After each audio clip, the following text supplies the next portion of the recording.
Hi, my name is Andrew Duca. I'm the founder of Yoga Better. I do a teacher training here in Houston, Texas. It's a 6-month-long course. We typically only do one a year. In 2017 we did 2, and we're offering one in January. But that'll be the one we do in 2018. The next course will be in 2019. I record every second of the course. There's some very cool things we do with the course in terms of how I video, how I document, all the stuff you get. There's lots of perks.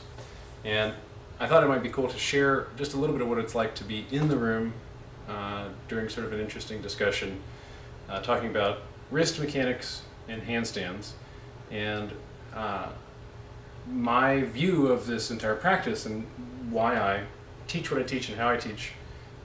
It's all out of curiosity. It's an expression of an inquiry, curiosity. So a question comes up and we talk about it. It's a little less than 10 minutes. I hope you enjoy. So, hang on a second. The question isn't why do I need the strength of the wrist. I need strength from the wrist to do handstands. The real question is why do handstands? Yeah. Oh, hang on a second. Hang on a second. So this is true for everyone in the room. You all have this little desire. It's just a little, For some of you it's louder, but you want to do a handstand. There's a part of you, okay? Now, what is my definition of a want? There is a definition. Well, there's no explanation. There's not always an explanation for your want. Because you want to do something.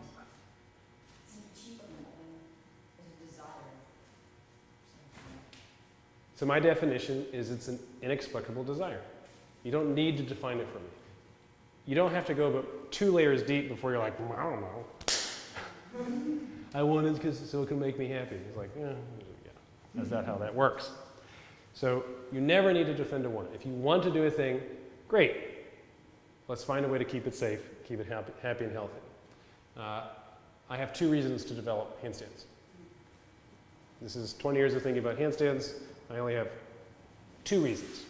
The first is if you take your arm up and you ask a class of 90-year-olds to do this, none of them will be able to do this. They can't do this. 100% will be incapable of doing this, and maybe 25% will be here, and the rest will be here. One arm will be up, and one arm will look like this. The shoulder will be up, and the hand won't even be shoulder height, because this is what having a ruined rotator cuff looks like. You actually can't pick the arm up anymore. So what if, at 45, 55, 65, 75, we develop strength, full body weight appropriate strength here? So I can actually support my entire body weight pushing and pulling, so hanging off of bars and pushing into the floor here, which means I have the appropriate amount of mass around the shoulder. I have meat around the shoulder, so that when I go into my closet and I take a coat and I do this, I don't tear meat off the bones. Have you ever hugged an older person in their 80s, 90s? You ever hug? It's like hugging bone. There's no meat there. But there's meat there. You know where it is? It's tiny. It's atrophied. You're actually feeling the bone through the meat. And so it's much harder to gain muscle mass in your 80s than it is in your 50s and in your 60s. So the game is, can I today get myself just a little bit meatier, 1%, so that where I was going to be in 80s is I have better functionality, better strength. I can express more strength in my shoulder. So that's the one reason I can come up with. Of course, yeah. You would be able to not just fall. Yeah, there's huge benefits to being inverted, but you don't have to be on your hands to be inverted. But it's different to have your arms straight overhead. This is a highly leveraged position. It's difficult to have this range of motion. It requires strength near the shoulder girdle, the shoulder blade joint, as well as the joint that attaches to your arm to the scapula. That's the first reason. The main reason I've come up with that is sort of like matches all the other reasons we do stuff. Functionality, workability, balance, future. Well, I did handstands for 15 years before I worked on balance. So to find that perfect vertical line, and then you didn't fall today when you were running because you do yoga something to go with. Well, she balances on her feet. Yeah. Balancing upside down is a totally different skill. Doesn't use your vestibular system or your eyesight. So to balance in a handstand is the expression of, for me, what is the second thing, which is it's fun. There's something, for me, I tell the story, and I started telling this story in class Sunday or Monday. Halfway through the story, I realized, oh, this sounds like I'm creating a parable about people losing all their stuff.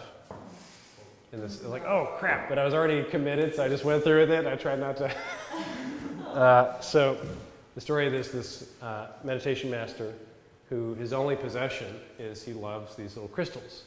And he hangs them on a string in the window so that when the sun comes through, it hits the crystals and they act as prism, and it casts beautiful rainbows throughout the room. He loves those crystals and the rainbows. And his acolyte, his student, his one job is to clean those crystals every week. And he's cleaning the crystals, and as he's cleaning, he breaks the string, and they all come crashing. They all break on the ground. There's this huge shattering, and there's just pieces everywhere. And he's completely frozen, terrified. And the meditation master walks in, hearing the commotion, and starts laughing. And now the student is really worried that he's really done something. What has he done? And he asks, Master, I don't understand. This is your most prized possession. This is the thing that you love more than anything. Why are you laughing? He says, my son, I had these to bring me joy. Why would I let them bring me sorrow? So for me, as a teacher, so if I'm in this room, I have to know why I'm in this room. What was the last line? I'm sorry. So what was the ending line? Beautiful. Make sure you're inhaling. My son, I owned these. They were mine to bring me joy. Why would I let them bring me sorrow? Beautiful. So I have to know why I'm in this room. If I'm going to teach, if you wonder why from 7 o'clock to 10 p.m., my day starts I start teaching at 7 a.m. every day. And at 10 p.m., I got to have this kind of energy. What is that? Well, the first step is the very first question we ask. Why are you here?